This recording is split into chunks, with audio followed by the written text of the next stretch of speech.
এতদিন ধরে প্রত্যেকটা মুহূর্তে আমি শুধু ভেবেছি আমি আমি কি করে তোমার একটু কাছে আসতে পারবো, আমরা একসঙ্গে কথা বলতে পারবো, আমরা আমরা আরো কাছাকাছি থাকতে পারবো নীল। এই তো দেখা তো হলোই, এরকম মাঝে মাঝে বেরিয়ে পড়লেই তো দেখা হবে তোমার সঙ্গে।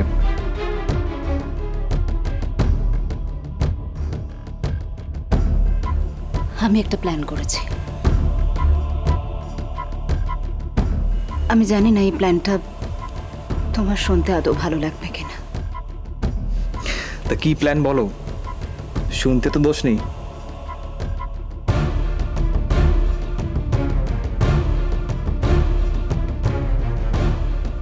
আমি খুব একঘরে হয়ে গেছি নীল। আমার বাবা মা, বন্ধু বান্ধব, আত্মীয় স্বজন কেউ আর আমায় আগের মতো ভালোবাসে না।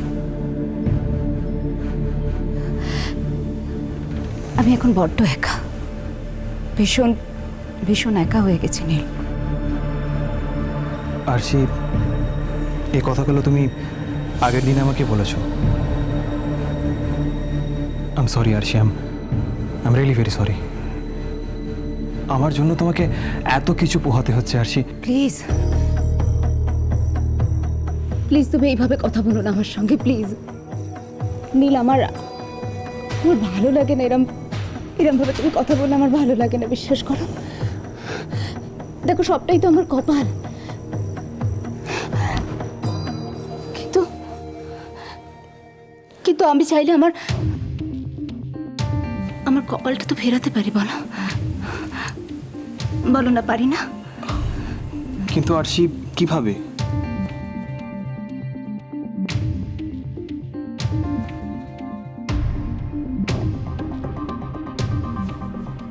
আমি ঠিক করেছি আমি একটা ফ্ল্যাট ভাড়া নেব।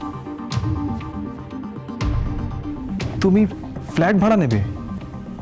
তারপর সেই ফ্ল্যাটে তুমি তুমি একা থাকবে?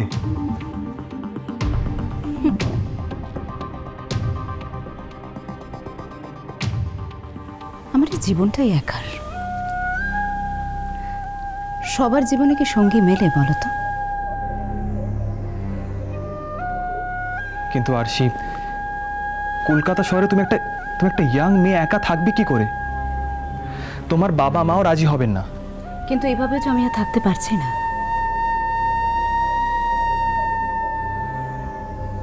আমি সত্যি পারছি না নীল। তুমি বিশ্বাস করো, প্রত্যেকটা মুহূর্তে আমার বাবা মামাকে বিয়ে করতে বলে, প্রত্যেকটা মুহূর্তে। আর আমি ওদেরকে কোনোভাবে বোঝাতে পারি না যে এই জীবনে আমি একজনকেই ভালোবেসে বিয়ে করেছি, আর সেটা তোমাকে। এই একই জীবনে আমার চেয়ে আর অন্য কাউকে বিয়ে করা সম্ভব নয়।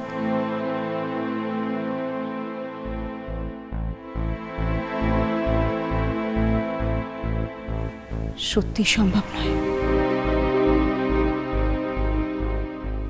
কোনোভাবেই সম্ভব নয় নীল, বিশ্বাস করো।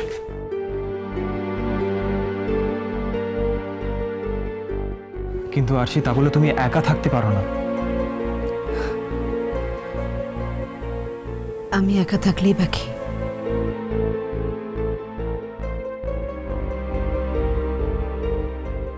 তাতে কার কি কিছু এসে যায়?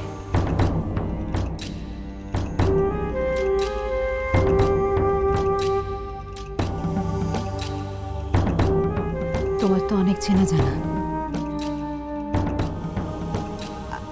আমার জন্য একটা ফ্ল্যাট ভাড়া নেবে না? মানে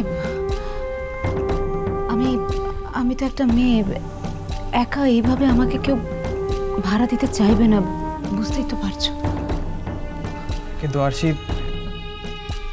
তুমি তো এখন কিছু করো না, একটা ফ্ল্যাট তুমি মেনটেন করবে কি করে? অত ভেবো না। ফ্ল্যাটটা তুমি ভাড়া নিচ্ছ মানে এটা নয় যে ফ্ল্যাটের ভাড়া মেটানোর দায়িত্বটাও তোমায় নিতে হবে। কতটা আত্মসম্মান বোধ আমার আছে। কি আশ্চর্য আরশি, আমি সে কথা একবারও তোমাকে বলিনি। আরশি প্লিজ, আমাকে ভুল বুঝো না। ভুল বোঝার কিছু নেই, ক্লিয়ার করে দিলাম। ঠিক আছে, তাই যদি হয় তাহলে আমিও তোমাকে বলে দিচ্ছি, একটা ফ্ল্যাট ভাড়া নিতে আমার খুব বেশি অসুবিধা হবে না আরশি। ঈশ্বরের আশীর্বাদে সেইটুকু সামর্থ্য আমার আছে। আমি তো সাহস পাচ্ছিলাম না তোমাকে বলতে যে তুমি বিষয়টাকে কিভাবে নেবে, তাই এই তো তুমি ফাঁদে পড়ে গেছো নীলকুমার, এইটুকুই আমার কাজ ছিল। কি হলো আরশি, চুপ করে গেলে যে?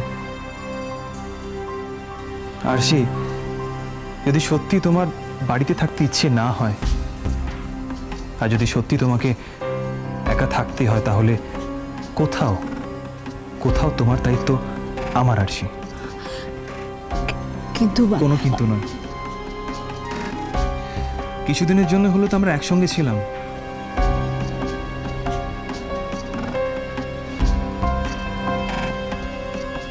কবে আমরা একসঙ্গে ছিলাম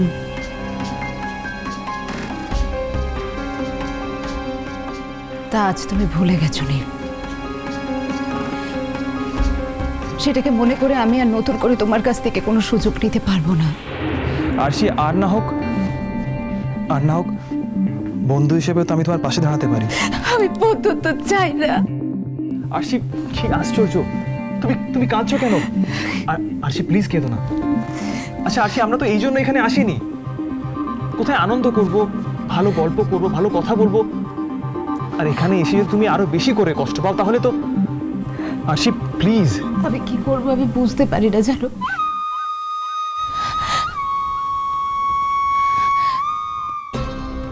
একটা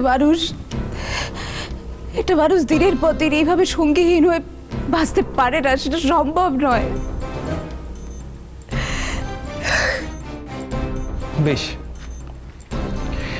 যদি তাই হয় তাহলে আমি তোমার ফ্ল্যাট খুঁজে দেবো। এটাই তোমার সলিউশন তো?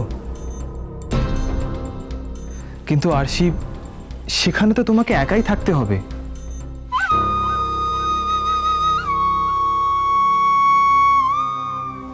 তুমি আসবে না আমার কাছে? হ্যাঁ, আসবে না? আরশি, তুমি একটা ফ্ল্যাটে একা থাকবে আর আমি তোমার খেয়াল রাখবো না? ওটা তো আমার রেসপন্সিবিলিটি।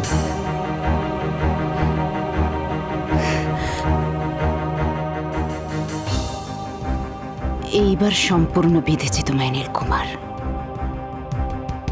বাকিটা শুধু সময়ের অপেক্ষা।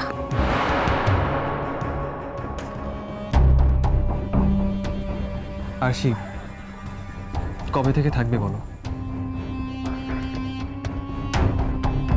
আমার তো মনে হচ্ছে আমি এখনই চলে যাই।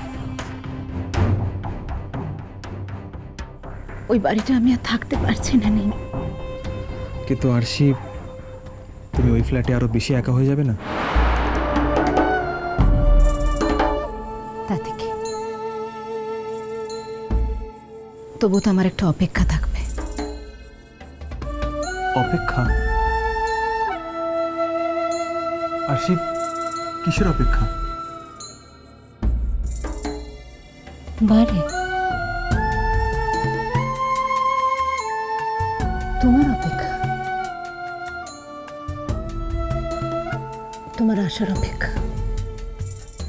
বেশ, তাহলে এই মাসে তো আর কয়েকটা দিনই বাকি আছে, আর আমার ফ্ল্যাট খুঁজতে একটু সময় লাগবে।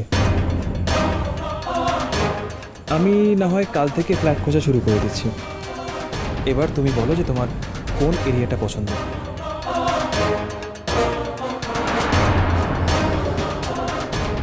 বাই দ্য ওয়ে, আপনার নামটা কিন্তু খুব সুন্দর। নামটা শুনলে মনটা শান্ত হয়ে যায়। এরকম নাম কিন্তু আমি আগে শুনিনি। ভূমিসুতা পুরো নাম আমার। আমার বাড়ির সকলে ভূমি বলে ডাকে। ভূমিসুতা, বাহ, খুব সুন্দর নাম, বেশ তাৎপর্যপূর্ণ। আপনার সঙ্গে মানিয়ে যায়। সেটা আপনি আমাকে আগে চিনলে হয়তো বলতেন না। মানে